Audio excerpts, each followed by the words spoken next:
আজকে আমি আপনাদেরকে কচুর ফোলা শুটকি দিয়ে রান্না করে দেখাবো। এভাবে একবার রান্না করে দেখবেন, ইনশাআল্লাহ বারবার খেতে চাইবেন।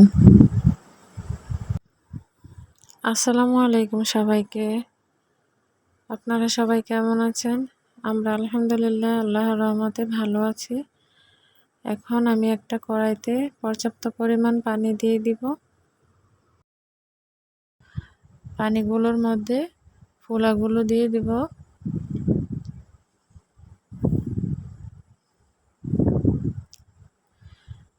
কচুর ফোলা রান্না করার সময় বেশি করে রসুন বাটা দিতে হয়, তাহলে আর গলা ধরে না। এই তো আমার কচুগুলো ফোলাগুলো দেওয়া শেষ। এখন আমি রসুন বাটা দিয়ে দিব 2 টেবিল চামচের মতো।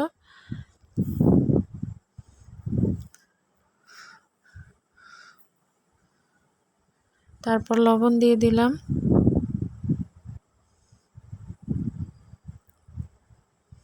এখন হলুদের গুঁড়ো দিয়ে দিলাম।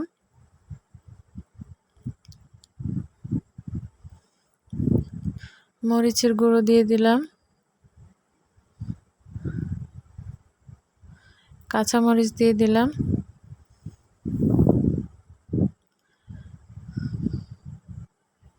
শুটকি দিয়ে দিলাম।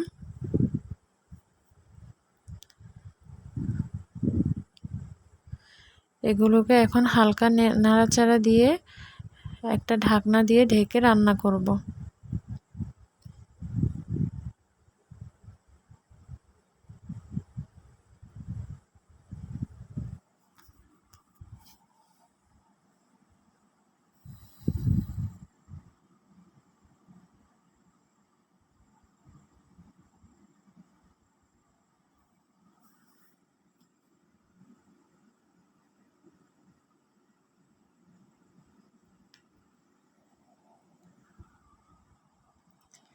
পাঁচ মিনিট পর আমি ঢাকনাটা খুললাম।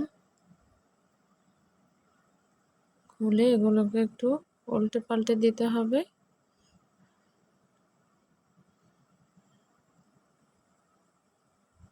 এগুলো তো বলক চলে আসছে, এখন এগুলো সিদ্ধ হবে।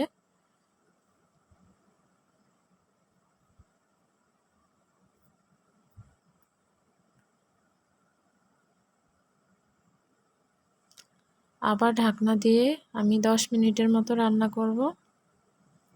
এই যে 10 মিনিট রান্না করেছি, ঝোলটা কিছুটা শুকিয়ে এসেছে। শুকিয়ে আসার পর আমি এগুলোকে ভালোভাবে নেড়ে চেড়ে দেব। এগুলোকে ভালোভাবে নাড়তে হবে।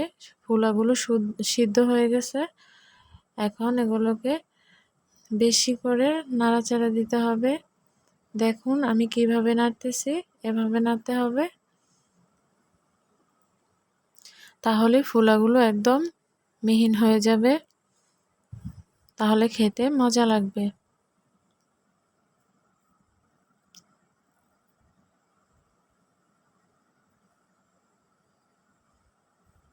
এভাবে একটু প্রেসার করে নাড়তে হবে যাতে ফোলাগুলো গলে যায়।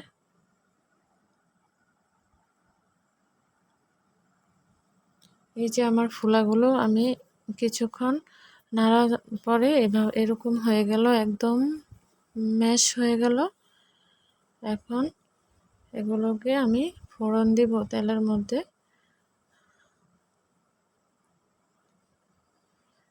ফোড়ন দিব হচ্ছে পেঁয়াজ আর রসুন আর তেল দিয়ে।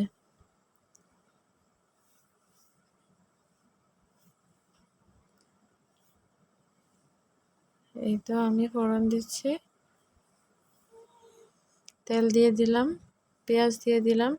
আমার বাসায় রসুন ছিল না, এই জন্য আমি দিতে পারি নাই।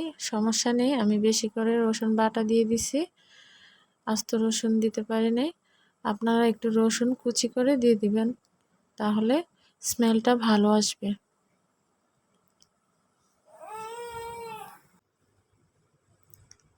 এই তো বাহিরে মেঘলা আকাশ হয়ে গেল, বৃষ্টি আসবে।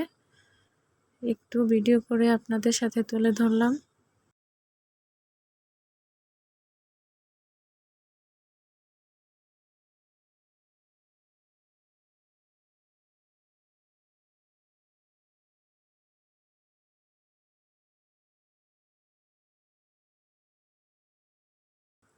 এই তো এখন রসুন পেঁয়াজগুলো কিছুটা ভাজা ভাজা হয়ে আসছে, তখন আমি ফুলাগুলো দিয়ে দিলাম।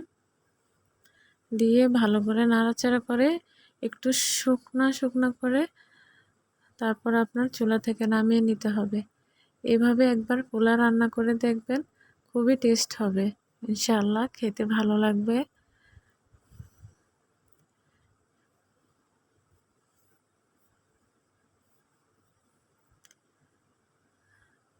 আমার ভিডিওটা দেখার জন্য আপনাদেরকে ধন্যবাদ। আমার ভিডিওতে লাইক, সাবস্ক্রাইব, কমেন্টস করে দিবেন। আপনারা ভালো থাকবেন, সুস্থ থাকবেন। সবাইকে ধন্যবাদ। আসসালামু আলাইকুম।